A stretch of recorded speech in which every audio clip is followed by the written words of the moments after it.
どうも皆さんこんにちは。今日は富士フィルムのカメラで使えるテザー撮影ツール、ライトルームのプラグイン、富士フィルムテザープラグインプロの話です。ちなみにテザー撮影って何っていう方、パソコンとカメラを USB ケーブルでつないで、パソコンからカメラを操作したり撮影をしたり、それからね、撮った写真を自動転送してくれるっていう撮影機能のことです。で、このプラグイン、プロのカメラマンさんにとっては持ってて当たり前のツールかもしれないんですけど、素人のカメラマンにとっては、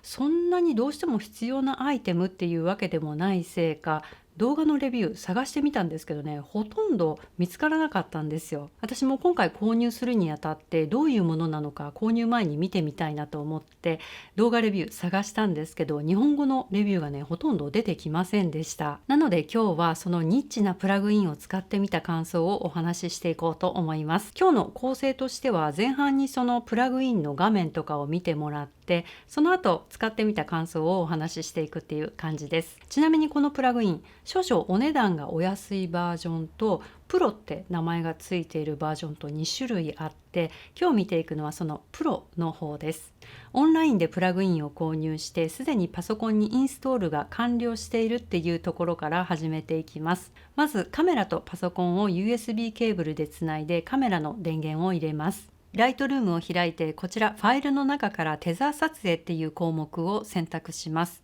そうするとこういうテザー撮影の設定っていう画面が出てくるので、ここでセッション名をつけたり保存先を設定できたりします。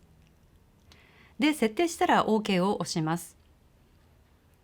そうするとカメラを検出中っていうのが出てきて、接続が完了するとこの画面になります。このスクリーン一番上のところに X っていうアイコンが出てくるんですけど、これをクリックするとこの2つの項目が出てきます。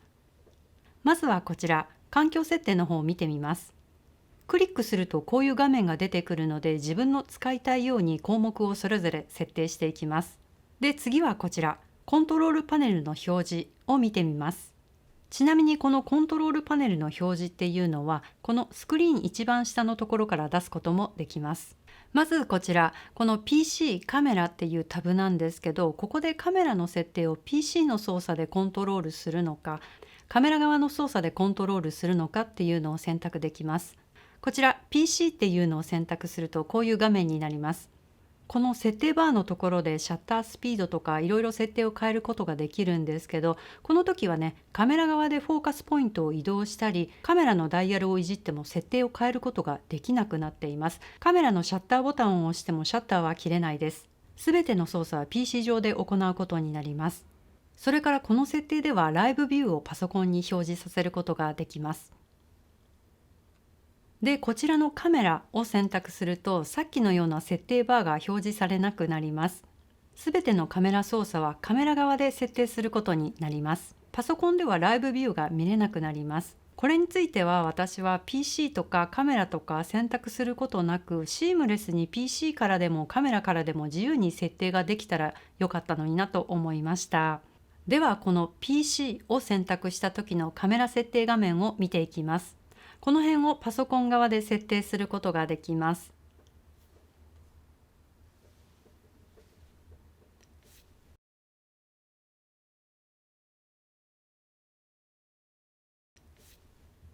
で、こちらのボタンでシャッターを押すことができて、撮った画像は自動的にライトルームの画面に転送されることになります。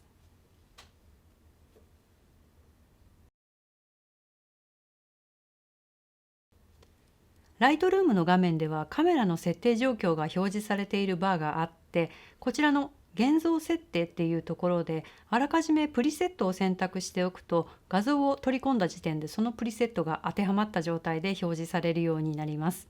プラグイン自体はこんな感じで結構シンプルなシステムです。では次は実際に使ってみた感想をお話ししていきます。そもそも私がこのプラグインを欲しいと思ったきっかけがセルフポートレート撮影に使うためなので、ちょっとそういう視点からの感想になります。かなりね、限定された使用方法の感想ということになります。こちら一つ前の私の動画なんですけれども、この動画の中に私の立ち位置とカメラの位置をもう何回も往復して撮れた写真をチェックしに行くっていうシーンがあったんですけど、この動画内でご覧いただいたのは 2,3 往復程度だったんですけど、実際には100往復以上していて、かなりめんどくさい作業だったんですよ。1年半ぐらい前に同じようにセルフポートレート撮影をした時に、同じくこの往復作業がめんどくさいなって思ったっていうこともあって、テザー撮影できないかなと思って検索したことがありました。その時に富士フィルムにはこのライトルームのプラグインがあるっていうのを知ったんですけれども、有料プラグインだったっていうことと、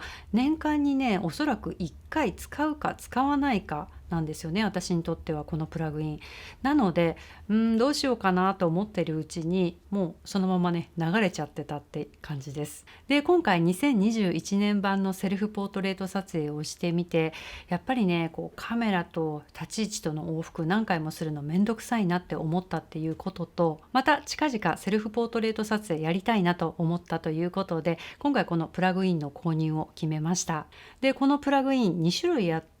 どちらを買うか迷うところなんですけれども、どうしてプロを買ったのかというと、大した理由じゃなくて、もうこの2種類の差を比べることがめんどくさかった。もうちょっとね内容を読むのがめんどくさかったので、高い方を買っておいたら間違いないだろう。高いって言ってもね数千円しか変わらないんですけれども、そういう考えでプロを選びました。で、最初に結論から言ってしまうと、私の使用用途においては正直期待していた内容ではなかったということで、第一印象としては買わなきゃよかったです。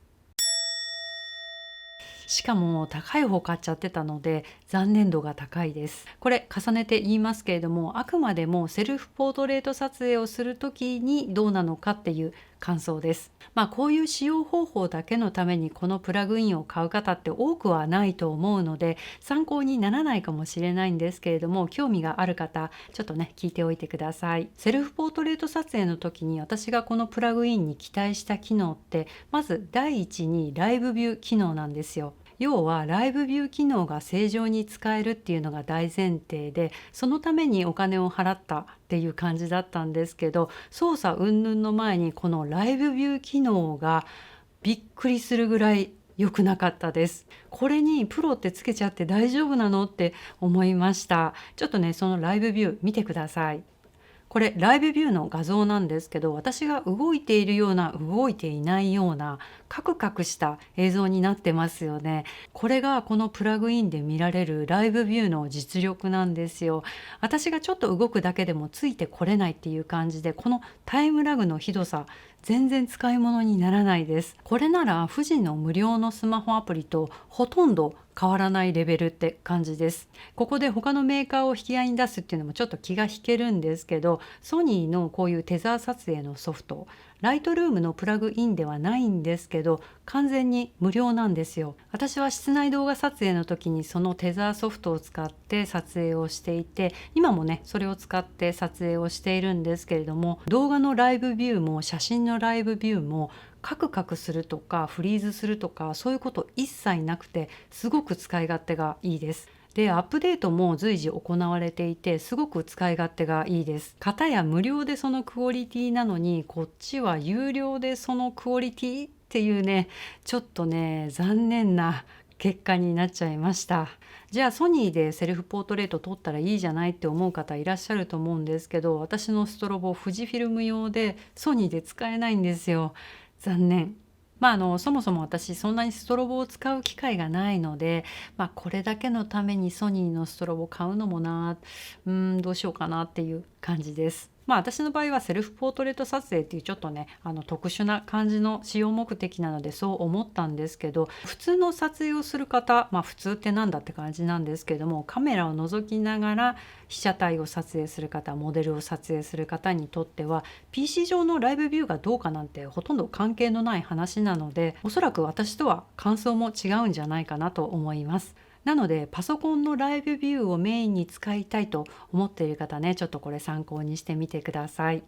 その他にはライトルームにデータを転送しながら撮影するっていうのを試してみたんですけれども、その転送速度を測ってみました。送ったのはローデータだったんですけど、シャッターを押してからライトルームに反映されるまでだいたいね8秒から10秒ぐらいでした。これが遅いのか早いのか私には指標がないのでちょっといまいちわからないんですけれども、気になっている方の参考になればなと思います。ということで今日はここまでです。動画の内容気に入ってくださった方はぜひまたいいねボタンで教えてください。それからインスタグラムの方もぜひチェックしてみてください。お知らせとかはインスタグラムストーリーズでやっています。それではまた次回お会いしましょう。さよなら。